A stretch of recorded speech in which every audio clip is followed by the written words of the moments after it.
Et nous démarrons une série d'échanges avec les habitants de Rezé. Ils ont été sollicités par différents réseaux, Facebook notamment, pour porter un certain nombre de questions. J'en ai reçu 29 et je vais essayer d'y répondre ce matin. Alors juste un mot sur la tenue que je porte, ce n'est pas une mode particulière, c'est simplement que je suis tombé dimanche soir en essayant l'overboard de ma fille et que je me suis fracturé le coude. Je dois porter maintenant une attelle. Alors il y a des choses plus importantes dans la vie et notamment la question de Jean qui habite là où c'est et d'Alain qui me demande si je suis favorable à l'allongement de la piste de Nantes-Atlantique. Alors, le maintien de l'aéroport à Nantes-Atlantique, c'est derrière nous. C'est une décision qui a été décidée et portée par le gouvernement.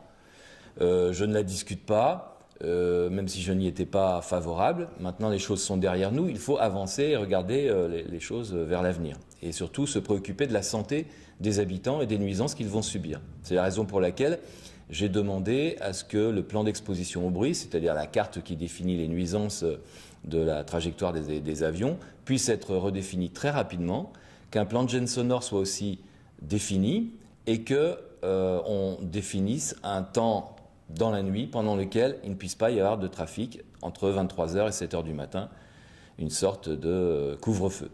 Alors, j'ai deux questions de Vincent et Charlène concernant les dépôts sauvages d'ordures et des encombrants.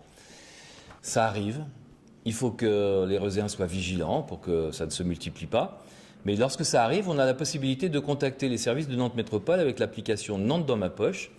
On prend une photo de ce qu'on découvre et qui n'est pas agréable, et puis on l'envoie directement à Nantes Métropole sur cette application, et ce sera réglé dans les jours qui suivent. Alors j'ai plusieurs questions sur la fibre. Aurélie, Florence, Julien, Sam, Vincent, Vince, Maxime, qui déplorent le retard du déploiement de la fibre sur notre commune. On voit bien que c'est un sujet de préoccupation majeure. Aujourd'hui, quelle que soit la génération à laquelle on appartient, on a besoin d'avoir une communication par Internet ou une communication pour les loisirs qui soit au top niveau. Ce n'est pas le cas aujourd'hui. Les opérateurs qui sont engagés à résoudre ces questions, c'est SFR sur Rezé et Orange sur Nantes, n'ont pas déployé avec suffisamment de rapidité cette fibre. Nous, on intervient avec la métropole, ville de Rezé, pour que les choses s'accélèrent. On est très vigilants là-dessus parce que c'est un outil de travail. Le numérique, c'est aussi un outil de loisir, mais c'est essentiel aujourd'hui à la vie quotidienne des habitants. Donc on est très préoccupés par cette situation et on la suit de très près. Question de Tiffany, Dominique et Loïc qui concerne la salle de convivialité à la Trocardière. À la Trocardière, on a des équipements sportifs de grande qualité, de haut niveau. On a la salle notamment métropolitaine. Et puis on a des terrains de football, des terrains d'activité qui sont très fréquentés. Mais on n'a pas de lieu pour accueillir les équipes, pour accueillir les différents partenaires des activités sportives du territoire. Et là, effectivement, ça devra être une priorité. C'est d'ailleurs une priorité du prochain mandat. Il faudra que l'on construise une salle de convivialité adaptée aux activités sportives du quartier. En attendant, on va pouvoir, avec la récupération des locaux de la halle de la Trocardière, récupérer la cafétéria qui pourra servir aussi de temps en temps de salle de convivialité. Donc patience, dans quelques années, nous aurons cette salle de convivialité tant attendue par nos trois questionneurs. J'ai une question de Florence sur la disparition des 8 moutons aux Mahaudières. Nous avons effectivement lancé une initiative d'éco-pâturage dans les différents quartiers de Rezé. Sur ce quartier, c'est attristant et je partage la colère de Florence. Les 8 moutons ont disparu. Donc ça, c'est quelque chose d'assez assez déplorable. Mais ça ne va pas nous empêcher de développer ces initiatives sur la ville. On a, vous le savez, distribué des poules pour réduire les déchets. On a des aurochs, des highlandaises, des vaches highlandaises qui sont sur les prairies de Sèvres. Nous avons tout un tas d'initiatives qui correspondent à notre volonté de développer la nature en ville. C'est quelque chose qu'on n'interrompra pas et qu'on va développer partout. On laissera le quartier des Mahaudières sans moutons. Vous savez que des initiatives se multiplient tous les jours. Nous avons aujourd'hui des moutons qui sont installés au collège Allende. Donc ces initiatives vont perdurer, n'en doutons pas. Adeline aimerait un grand marché le week-end. Nous avons sur Rezé déjà 4 marchés qui fonctionnent plutôt bien.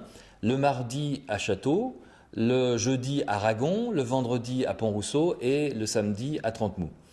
Les commerçants sont un petit peu inquiets d'un marché supplémentaire qui viendrait concurrencer leur activité.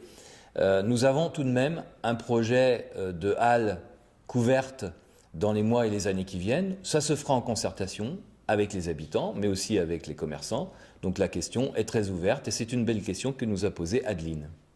Tiffany a posé une question concernant sa voiture qui a été vandalisée 2 fois. Elle me demande ce que je compte faire en tant que maire de Rezé en matière de sécurité et d'ordre public. Je partage le désarroi, l'inquiétude, parfois la colère des habitants qui sont confrontés à ces vols de véhicules qui sont particulièrement difficiles à supporter, les cambriolages. Il y a un certain nombre d'incivilités et d'actions de violence et de délinquance qui sont inacceptables. Mais c'est le rôle de la police nationale de travailler sur ces questions. La ville est partenaire et apporte sa contribution. Et nous avons lancé un grand plan d'action de prévention sur la ville, puisque c'est plutôt notre rôle d'accompagner à la fois les victimes, mais aussi de faire en sorte que la délinquance régresse. Donc ce plan d'action, il comportera notamment la possibilité de créer, dès l'automne prochain, de la vidéosurveillance sur les quartiers et les secteurs sensibles de la ville. Alors, plusieurs questions également sur la ville apaisée, sur la circulation. Marine m'interroge sur les aménagements envisagés sur les grands axes pour les piétons et les cyclistes. Laurence juge que les voitures roulent trop vite dans son quartier, en particulier rue Jean Fray. Et puis Hélène aimerait un sens unique rue Julien Marchais. Sur les questions précises concernant des voiries en particulier, nous avons des activités possibles de groupes de travail et de réflexion avec la métropole. Et ça, la ville, sollicitée par les habitants de Rezé, peut très bien organiser pour la rue Julien Marchais, pour la rue Jean Fray, des groupes de travail et des groupes de réflexion qui débouchent souvent sur des propositions qui sont partagées entre la métropole, la ville et les habitants. Donc ça, je renvoie Laurence et Hélène sur ces sollicitations. Et puis, d'une façon plus générale, concernant les aménagements de piétons, pour les piétons, les cyclistes et puis la ville apaisée, vous savez que nous avons organisé un grand débat, la ville à 30, et nous allons remettre notre rapport au prochain conseil municipal, répondre aux sollicitations de la conférence qui a travaillé. La ville va devenir plus paisible, on va rouler moins vite, d'une façon raisonnable et raisonnée aussi, parce qu'il faut aussi qu'on puisse continuer à circuler dans la métropole.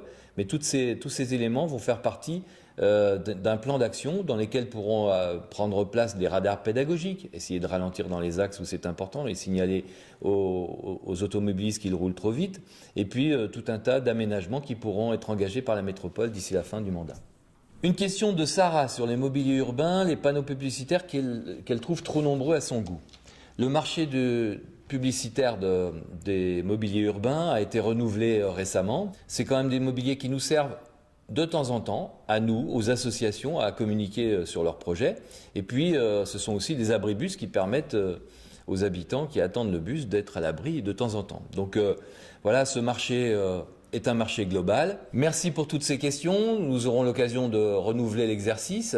Et je vous invite d'ores et déjà à nous retrouver le 16 juin prochain à la halle de la Trocardière pour pouvoir envisager la ville de demain, la ville de Rezé, telle que vous la concevez dans les mois et les années qui viennent. Je vous donne rendez-vous donc de 9 h à 12 h le 16 juin prochain à la Trocardière. Merci.